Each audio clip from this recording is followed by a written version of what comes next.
I know you've seen everything. There's been kangaroos here and pretty birds and llamas even. But your resolution is just not that great anymore. Like, it's time I've moved on, I think. It's not me, it's you. And in this case, I've just got something better that I need to replace you with.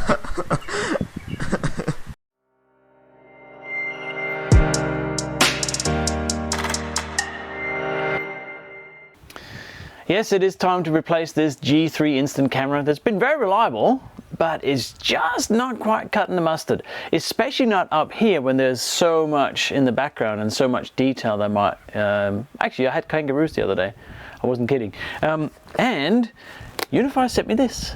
This is the G5 Pro, so this is the big daddy of the Unifi range, apart from the PGZ, but not all is as it seems, but I'll get to that in just a minute, because this is the G5 coming after the G4, so you have assumptions and they might not be right. But first, I think let's unpack this, see what's in the box. It's a camera. And then we'll just talk a little bit about the camera, especially in comparison to the G4 Pro, which I also have on the farm. And then we'll install it and see how it works. And we also got to test it at night, because that's one of the key features. Lots to do. All right, let's go. So let's see what actually comes in the box. So this is the new Unifi color, I guess. It's sort of like a light gray. It looks quite nice, but it is different from the G4 camera. So the G5s seem to have this sort of color box. But anyway, there's that nice little strip you can peel. There it is. So this is the G5 Pro. There it is. Hello. Woo. So let's take that out and see what we get. All right, very nice. Oh, that's quite neat, isn't it? It just sort of folds out from there. Oh, I like that. Here's obviously the camera itself. It's a bit dusty there. Hang on. There we go. And this is actually rubber. It feels like this bit here is rubber. That lip there, very hard rubber, but it is some sort of rubber or plastic.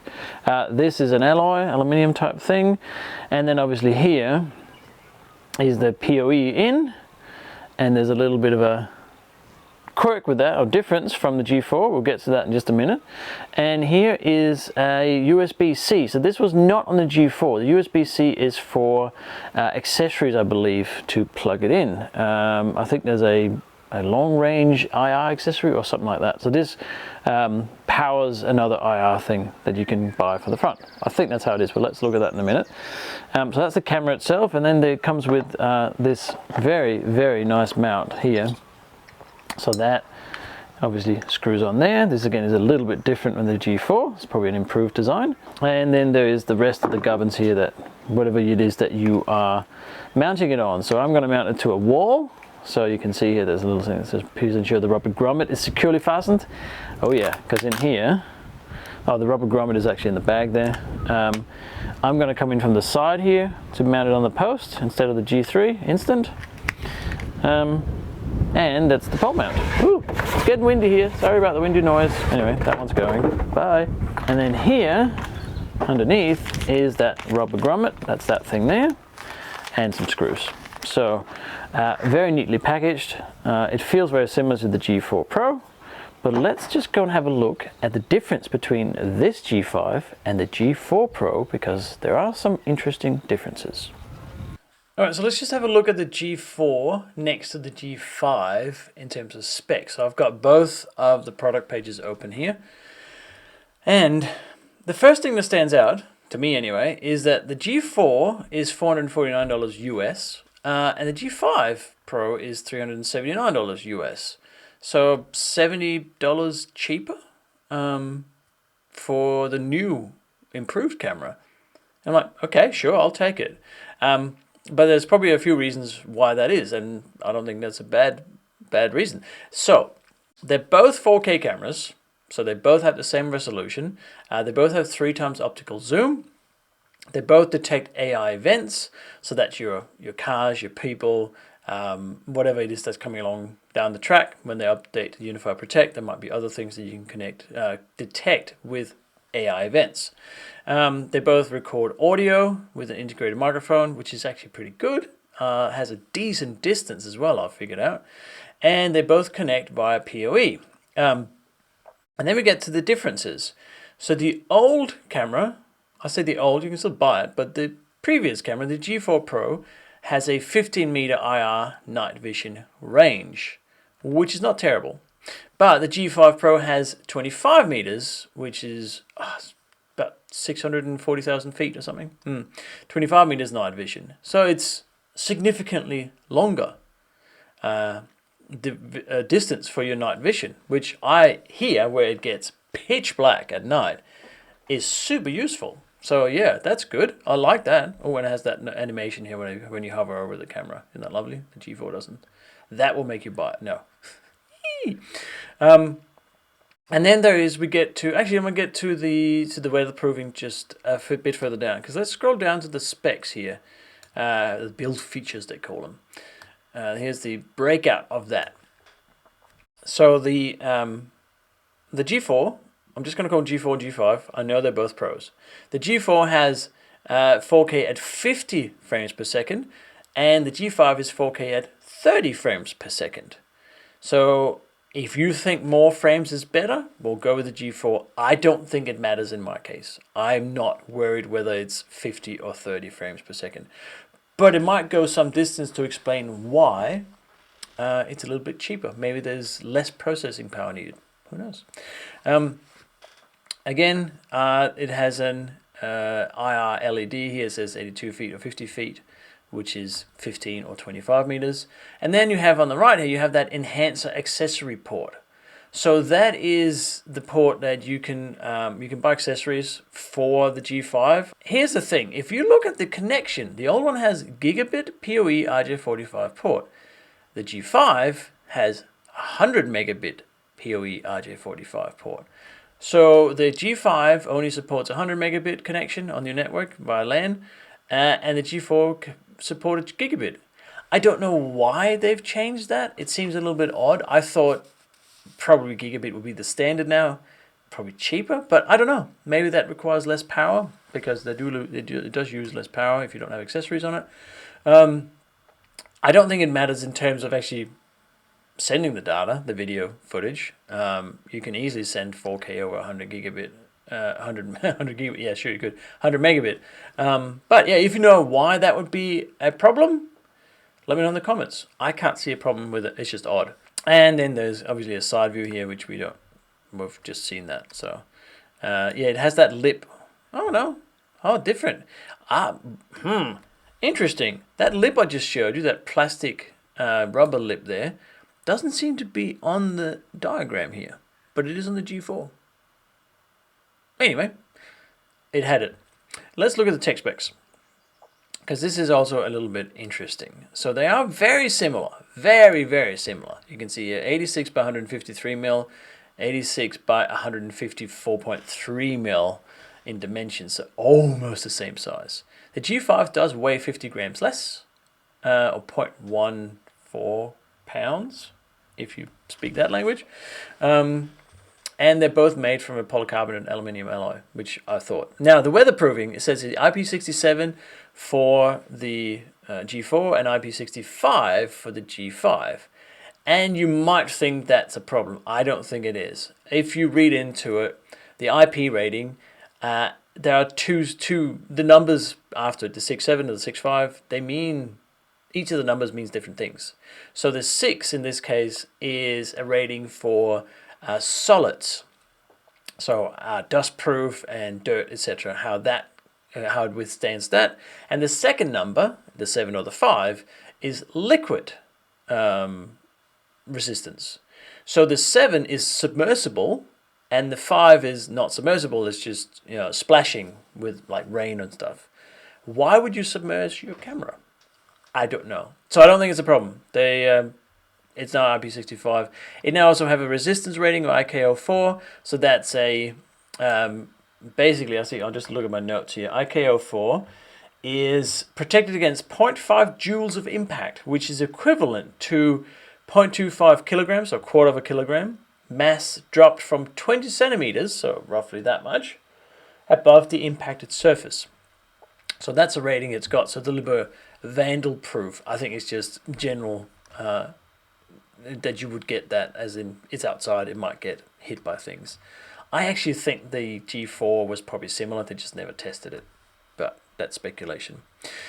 The optics, again, very similar. I'll just align them here. Half an inch 8 megapixel sensor. F-stops is 4.1 to 12.3, exactly the same.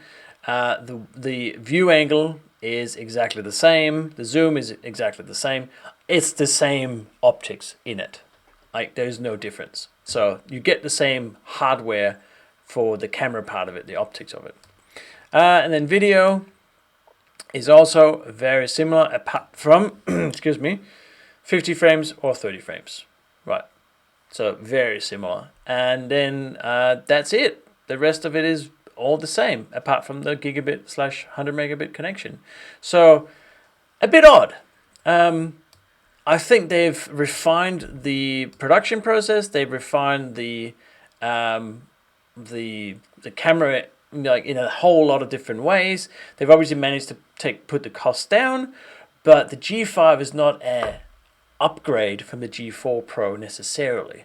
I do think price-wise it makes more sense to buy the G5, but yeah, it's very similar camera, very, very similar. So let's put it up on the post, and then we'll do a few tests, and I'll do a night test as well, and then we'll see where that takes us.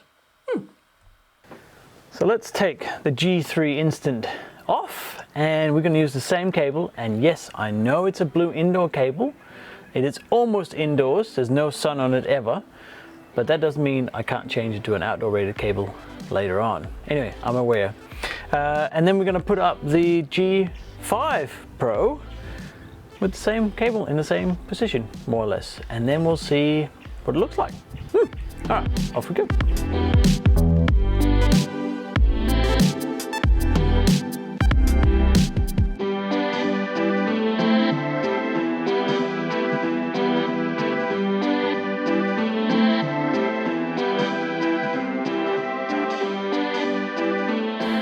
Alright, so here's the important bit. This is this rubber grommet that comes with it.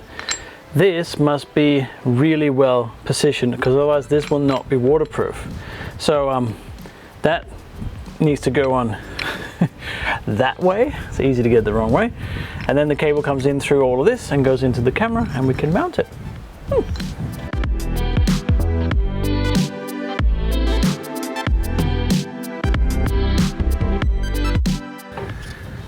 And then there's this weird plastic contraption, which is actually to tighten the camera here. It fits on the back of the camera. It's really clever to just make it that bit more tight, and obviously watertight and dust tight, so that we don't get any nastiness into the camera. And then I've secured it roughly here. I'll sort out the cable afterwards, but it's all on here now. So let's go and have a look at the Unifi Protect application and see what we get. We probably have to adjust the angle, I'd imagine. So I'm now in Unifi Protect, and you can see there's a whole bunch of the other cameras. The Office is offline. That was the one we took off, the G3 Instant. I do have another plan for that camera, so yep, may or may not put in the video, but I do have a plan for it. And then there's the G5 Pro, and it's ready to add. So let's add it. And as with any other Unifi Protect or Unifi product, there's an adopt button, so we're going to click adopt. G5 Pro is adopting. Oh, and the image is a little bit wonky. Okay, so it's preparing an update, because like any Unifi device I've ever had, once you install them or adopt them, they do need an update to go up to the latest version. I might just go and adjust that, because that looks a bit wonky, doesn't it? Alright, I'll be right back. 2 secs.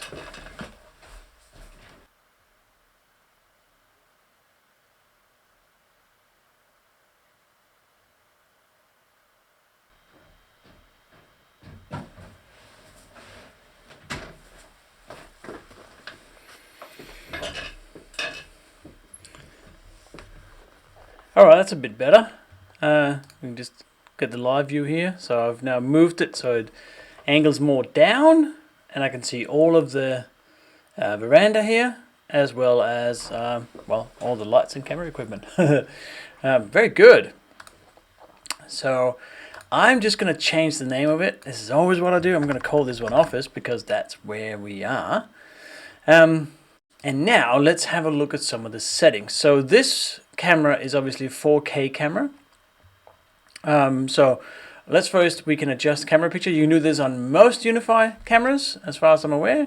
So we can change the brightness, we can change that, up and down, etc. I tend to use these, leave them usually at default because, well, to be honest, default is normally what you need. HDR is on. Orientation, I can actually auto-rotate it. Auto-rotate is on, so it would automatically rotate if I turn it upside down, which is great, so we know where it is. AE mode, I don't even know where that is. Auto exposure, yeah, we want auto exposure. So all of these things you can fiddle with so that you get the camera just right for wherever position you're putting them into. So that's fine, we'll keep that as it was. We'll close that. The microphone sensitivity, so this is again, these particular cameras, the Pros I've found, picks up sound really far away and really accurately.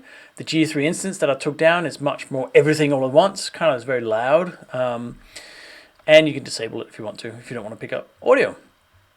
Night vision, I'm going to have that on auto as well because it just comes on, it works quite well, but you can always put it on or always turn it off as well if you want. And the camera status live. Now the live stream one, this is quite interesting. If you want to share live stream, these are the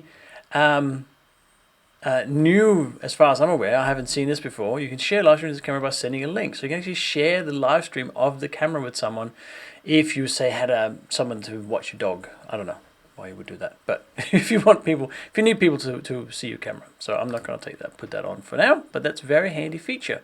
You used to just have to use the Protect app for that. What is under advanced? We have the real-time streaming protocol. So if you ever saw my llama.com.au website, that is what I used for that. I used a medium, I think, something, real-time streaming protocol, and then I would use that through OBS and other things to put it on the internet. So you can do that. And what else have we got? Manage, just the usual restart and remove. Very good. So those are the settings. Now recording mode, I'm going a bit backwards here, but we started with renaming it. We have global recording settings. So these are continuous, motion, etc., etc., etc. for the NVR itself, in this case, or the Protect app. So let's have a look again at the Office. I'm just going to start going to the recording mode. So you can change those. If you don't want a particular camera to record all the time, you can change that. Which is what all of this is. Recording quality. Now this is the kind of important stuff. So this again only does 30 frames per second instead of 50. I have enough storage, so I'm just going to leave it at 30 and 100% image quality. Let's just go all out. We have motion zones. If you've never seen a Unifi camera before, you can actually set what motion zones you want. So in this case, I don't actually need to pick up motion from the clouds, to be honest, and I don't need it all the way up there. So in this case, I'm just going to do that. That would be my motion zone. So save that. Then we have smart detection zones, which are, I'll just close that one, similar, but that's where you can pick up person or vehicle. So I'm just going to leave that everywhere because it'll only trigger if there is a person or vehicle, which there won't be in the clouds or the sky. And then we have the crossing line. Now I've been playing a little bit with this, and it's been on and off whether I could get it to work. Now a crossing line is, say you had a driveway and you wanted to know if someone went into your property or your house. You can set a crossing line like this. Say this was the drive over here, and then whenever someone crosses that line, you get an alert, right? Kind of handy. I haven't really found a good use for them as such, but it is a very clever idea. So play around with that if you want. And then of course you have privacy zones. So say you had a bathroom window or something here, you can actually apply a privacy zone that will never be recorded. It's just black. So that's also very handy. I think that's all there is to show for the G5 Pro. It is super similar to the G4 Pro. It's just that it's a little bit cheaper and the features are a little bit, I wouldn't say downgraded, but they're just different, maybe. Yeah, different. Yeah. Anyway, we'll get to that in the end. For now, let's have a look at how it works with the IR infrared at night. So, yeah, I'll probably have to do this then. It is now some hours later. It's, as you can see, it's 10:12 p.m., 22:12. Because I just wanted to test out this claimed very long range infrared footage. And it kind of looks like it is. Like you're looking at it now, this is live just outside where we put it up. And I can see like a lot. Now there is a moonlight out there. There is moon shining, so it is brighter than it normally would be if there was no moon. But still, I can see, like I can see the far paddock. That's quite impressive, I think. So this seems to work really well. If I just look at the G4 Pro, so this is the G5 obviously, which is down at the pool area. So you can see here that this is supposed to be the 15-meter range, and it definitely is. It's about 15 meters to the carport in this photo, in this image as well. So that seems to work really well. Now, just to compare it with let's just go back here. So this is the new G5 Pro. Just to give a sense of how good this is compared to the other cameras in the range, I just have the old footage. So this is from the G3 instance. So this is the bottom of the range. So we're going from top to bottom, granted. But have a look at the difference here. This is from last night. All right, you ready? Yeah, that's from last night. It's way grainier. It's nowhere near as wide angled. And there was an equal amount of moonlight, I must say. But it's just really grainy and you can't see anywhere near as far. Let me just go back and you see the detail on this. Look how much crisper it is. So yeah, it is a massive upgrade. I'm really happy with it. And there's just one more thing I forgot before that I wanted to show you. And that is that these cameras, the G4 Pro and the G5 Pro, have optical zoom. So they're not just digital zoom. So if you go into the camera here, into the settings, so this is where all the brightness and everything was, there's also an optical zoom button. And while this is kind of cool, the idea with this is that you set the optical zoom. This is not meant for you to zoom in and out all the time. So if I wanted to zoom in, I would do this, and it only zooms in the middle, as you can see there. So now it's still 4K because it's optical, so we still get the 4K image, but it's zoomed in. So the idea is that you put this somewhere, zooming into where you want the frame to be, and then set it to record there. You can't zoom in and out after the fact. That will be digital zoom, so it's not recording like more than there is, if that makes sense. But yeah, digital optical zoom, it does make a big difference if you have that requirement. Coming back to the two cameras, the G4 Pro and the G5 Pro, I think it's totally worth the money. The G5 Pro, it's priced less than the G4 for a good reason, because there's little things that are a little bit less, maybe a little bit more refined, so they got production costs down. But in everyday, I wouldn't actually know the difference between G4 and G5 Pro, apart from the longer night vision range, which is what I need here. So for me, it works really well, and I don't think it's not an upgrade on the G4 necessarily. The G5 is not one better than the G4. It's just an evolution of the same camera. You could almost call it like the G4 Pro Plus or Lite or something. But anyway, naming, marketing, it's hard. But yeah, it makes sense to me. So now that it's slightly cheaper and more accessible, and it's a really good camera. Like, I'm really good. There's a couple of places I would like to have another one. But anyway, that's a different conversation. The G5 Pro, very good. Now, if you have any opinion on this, let me know in the comments. Keep it nice.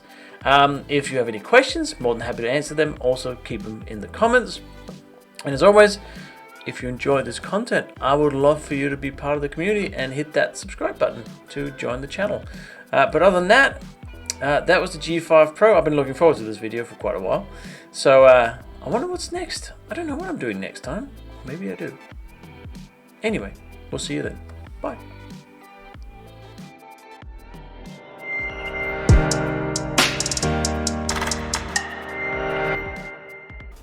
Yes, it is time to replace this very trusty Refnegger blah blah.